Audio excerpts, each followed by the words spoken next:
Selamat malam, Assalamualaikum sahabat cahaya kehidupan semuanya.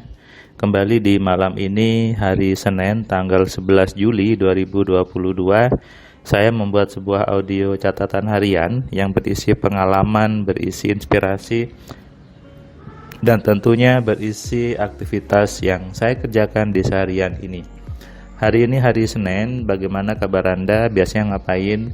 Seninnya apakah penuh dengan macet, penuh dengan kerja yang menumpuk, penuh dengan tekanan gitu ya yang bekerja? Hidup yang seperti itu, sadarilah bahwa itu hasil dari keinginan Anda sendiri.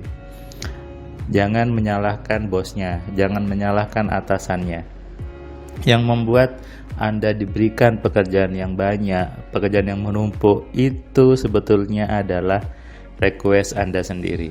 Makanya saya kadang agak gemes gitu ya ketika ada orang yang mengeluh, kenapa ya kok gak selesai pekerjaanku di kantor, kenapa ya selalu numpuk kerjaanku.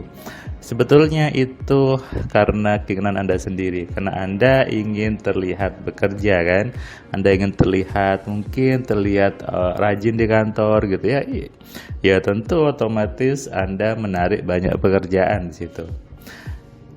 Ini yang sebetulnya orang tidak sadari sejak kecil. Kalau saya mengajari anak saya selalu mengatakan bahwa apa yang kamu alami nak, itu adalah yang kamu mau. Makanya kalau pagi cobalah buat kemauan yang enak-enak, buat mau yang enak. Saya tanya pasti kalau pagi, nanti mau ngapain hari ini, mau kemana, mau makan apa. Itu saya sudah rancang di pagi hari, sudah saya tanya kepada mereka. Supaya apa? Supaya terbiasa bahwa kita membuat keinginan yang baik-baik seharian ini. Dan tidak ngeluh karena numpuk kerjaan dan sebagainya. Kenapa saya bahas ini? Karena hari Senin ini tadi saya kosong gitu ya. Saya jadwal MC-nya saya memang kosong. Kemudian di kantor saya tidak masuk gitu ya. Di kampus saya juga tidak masuk gitu ya. Tadi saya memang di rumah nganter anak-anak. Tadi anak-anak sekolah saya antar, saya tunggu di sekolahnya. Tapi saya nungguin tadi di Excelso, saya nunggu di situ sambil saya ngetik artikel, saya nunggu di situ sambil saya browsing ngerjakan kerjaan kantor, tapi tidak di kantor, tapi di Excelso. Dan itulah yang memang saya pengen dari dulu, bahwa saya bekerja di kantor, saya statusnya karyawan, tapi saya bisa mobile di mana saja. Dan alhamdulillah itu terjadi sesuai dengan yang saya inginkan. Semuanya dimulai dari kita berani untuk bermimpi. Tadi ketika saya jam 10 saya jemput anak saya yang TK itu satu sekolah, tapi saya harus duluan karena jam sudah keluar, setengah 11 sudah keluar, nunggu kakaknya sejam, setengah 12 baru kakaknya keluar. Dan mereka tadi ngajak untuk makan di McDonald. Pertama di McDonald, kemudian tiba-tiba yang kakak di Kepakuan aja gitu.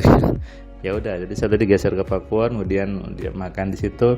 Mereka ngajak main, saya ikuti, main di Funwood tadi, main habis makan gitu ya. Kemudian setelah parkiran pulang ke rumah, nyata mereka tertidur lelap.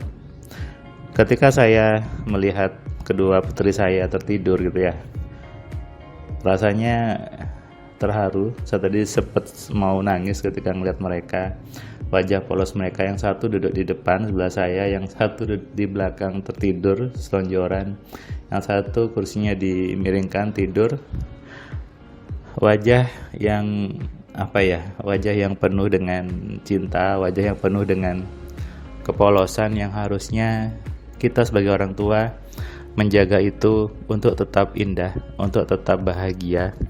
Anak-anak dari kecil sudah Tuhan berikan kebahagiaan. Buktinya dia nangis happy karena keluar dari perut ibu melihat dunia.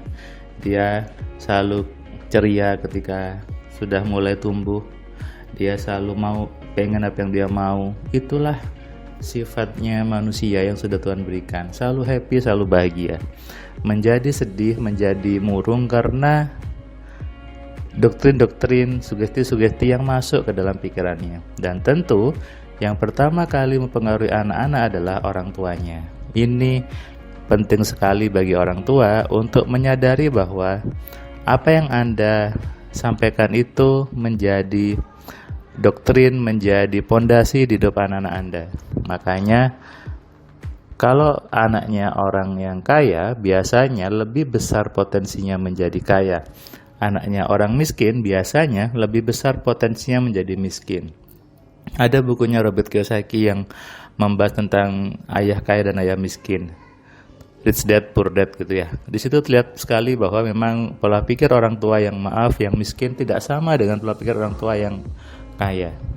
Saya juga mengalami seperti itu. Dan bukan salah orang tuanya, tapi bagaimana kita mau untuk mengelola pikiran kita sendiri, bagaimana kita menyadari kerja hukum semesta ini supaya apa?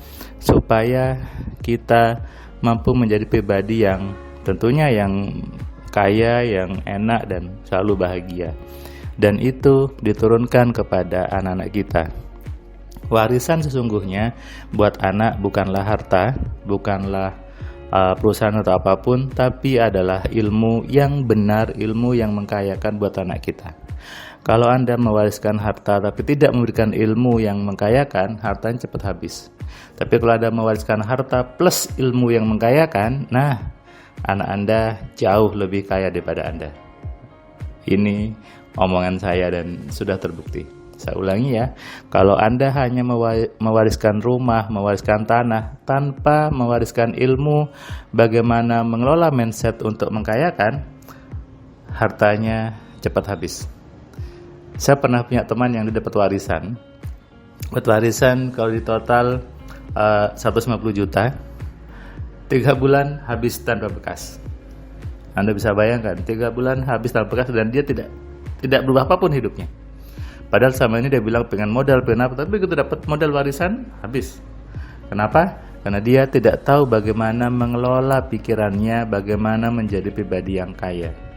Sementara ketika Anda mewariskan ilmu tentang kekayaan, ilmu AMC ke anak Anda, dan Anda wariskan harta juga, nah, saya jamin anak Anda jauh lebih kaya daripada Anda. Itulah kenapa pentingnya seseorang belajar bagaimana mengelola pikirannya, bagaimana menjaga pikiran untuk tetap kaya dan mewariskan pemahamannya kepada putra-putrinya. Saya juga pernah ada seorang ibu peserta kelas AMC. Habis dia belajar AMC, dia bisa naik jabatan, dia menyuruh anaknya yang baru lulus kuliah untuk belajar AMC juga. Dia bilang bahwa, Mas Firman, ini warisan saya terbesar buat anak saya, yaitu mengajarkan anak saya ilmu AMC, karena buat saya inilah bekal ilmu buat dia untuk jalan hidupnya ke depan. Nah, ini baru orang tua yang bagus, orang tua yang bijak, orang tua yang mengerti bahwa warisan buat anak untuk kaya bukan hanya harta, tapi ilmu yang mengkayakan, ilmu bagaimana menjadi pribadi yang kaya. Jangan menyalahkan anaknya. Kalau anaknya, bodoh, anaknya susah, anaknya miskin. Ketika Anda usia senior, lalu anak Anda tidak punya apa-apa, Anda meminta anak yang tidak bisa bantu, jangan serta-merta menyalahkan anaknya. Kenapa? Anak Anda adalah didikan Anda, anak Anda adalah cerminan Anda sebagai orang tuanya.